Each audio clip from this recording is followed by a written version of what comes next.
It is August, and this month's professional development is all about stability. And today, I am so excited to be in the same room as usual with Chris. And he's going to talk to us today about stability. So tell us, Chris, what is it about this topic? What made you want to talk about stability this month? I think it's just the idea of what we actually think stability is and what it actually means, and just the discrepancy between those two things. We've created this falsehood in our heads of what it actually is, and it's not what it means, and it's not what it's meant to mean. And I think if we got some clarity around that, it might help us be more stable. For sure. All right.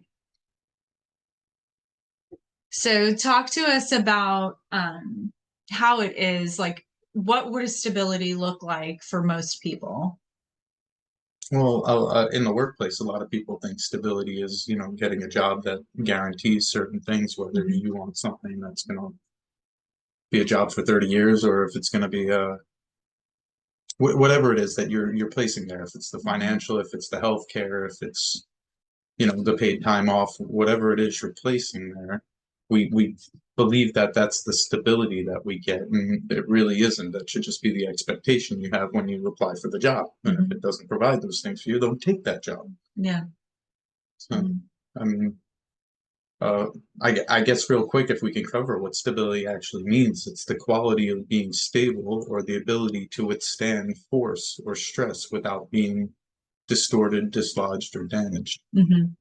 And I would ask the question, does your job allow for those things? Is that stability you're looking for allow you to have? You know, are, are you stressless because of the stability you have? Mm-hmm. Or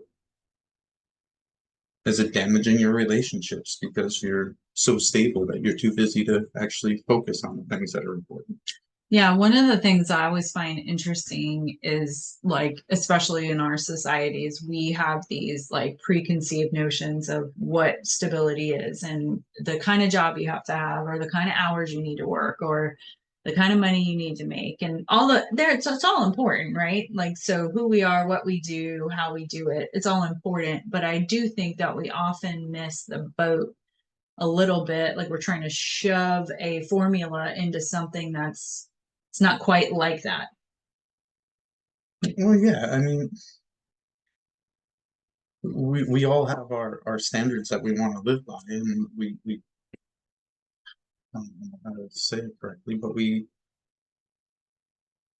told ourselves that these things are necessary and they have to be this way, and it's not necessarily true. And a lot of times we think of stability as this rigid thing, and it's really not. It's supposed to be flexible. Mm-hmm. Um, I think the easiest example of that is a bridge. And Mm-hmm. we look at bridges as being stable, but they're really not. They're not meant to be rigid. They're not. They're meant to flex. They have to flex. Yeah. They have to have some kind of wiggle room to handle the conditions that are out there, whether it be wind, or the cars driving over it, or earthquakes, or whatever else it may be. Mm-hmm. So if you're not willing to be flexible, you're certainly not going to be stable. Mm-hmm. So Yeah, it's true. And what I found in a lot of the workplaces that we're in, we find that if those workplaces that have like a clear understanding, so if you use the bridge example, right, a bridge is like you're here and you want to go here, and to go through the water might be treacherous, right? Like, you, who knows what you're facing there, but right. you use the bridge, right? It's a safer, it's more efficient. Well, to get from here to here in a workplace, like, you need those foundational things, like a mission, vision, core values, like regular retention programs and developmental programs for your team. You need systems, processes, all these things, right? And so those are kind of bridges in a workplace. So if you don't have those, You're treading water. You're yeah, trying to swim to Alcatraz, and it's not going to yeah, happen. that's crazy. Yeah, it's wild because we put ourselves in these situations and we don't even realize that we haven't set this team up. Even if you're a solopreneur or you're in a workplace that maybe you're not the owner or the CEO or something like that. And maybe, you have, you could be a receptionist, you could be, a middle manager there, you could be in any role. It doesn't really matter. But if you don't have that clarity and you don't know where you're going, everybody's taking like a different path to get there. Right, right. So if you're the owner, stability in the workplace starts with you. You decide what it's going to be. You decide your culture, you have your mission, your vision, your values, and if you don't, it's time to get there. You should call Christine. So it's important because if you don't have your culture set, your people are going to set it for you, and it might not be bad, but is it what you want? It's your company, right? So, right.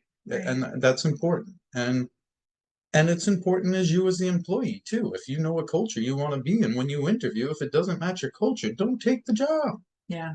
Right? Unless you're taking the job as the position of the person who's going to be in charge of changing culture.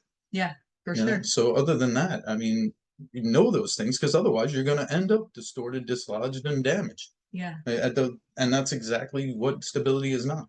Well, and I've been there too. And so obviously, I've been there, right? And so that distorted, what is it? Distorted, dislodged, and damaged. Yeah. And damaged, right? And so what that looked like in our life was, it was all about like making work the primary focus and forgetting that like work was part of my life. It wasn't my whole life.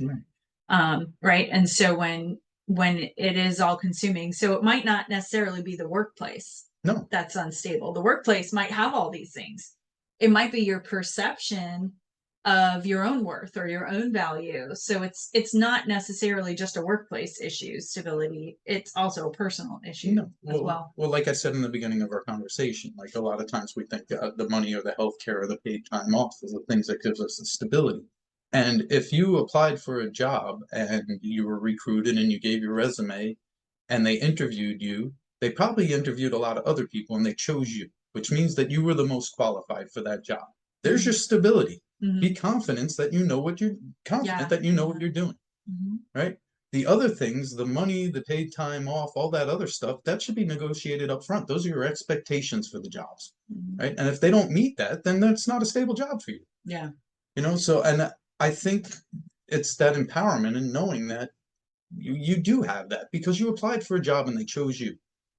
Right. And that's important to keep in mind. It doesn't mean you walk around arrogant like I'm the guy for the job, but you should have confidence because they're expecting that from you when they hired you for the job. They're not looking for somebody who's insecure. They're looking for somebody who's efficient and can do it. And that's how you become stable. That's how the whole company becomes stable.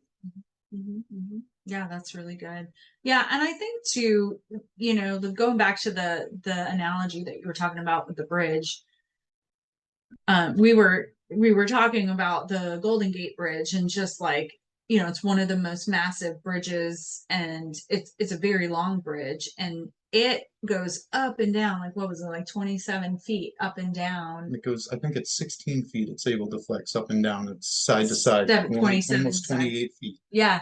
It's wild. And, we started talking about like the workplaces and the different like conditions that you face in a workplace. So for some of you, it's things like, it could be a sudden death. It could be somebody quit that you weren't expecting, somebody got ill, right? So there's those like, did you have a succession plan in place? Do you know who has been taught these things so that it carries on when somebody's there? It could be a drop in the economy, right? It could have nothing to do. You could have the best company and the best team and all the things, and the economy tanks, and maybe they're not equipped yet to be innovative and to change through that environment. It could be because you're moving and maybe you didn't even express that change happened well to your clients, and now they're just like, they don't even know where to find you, right?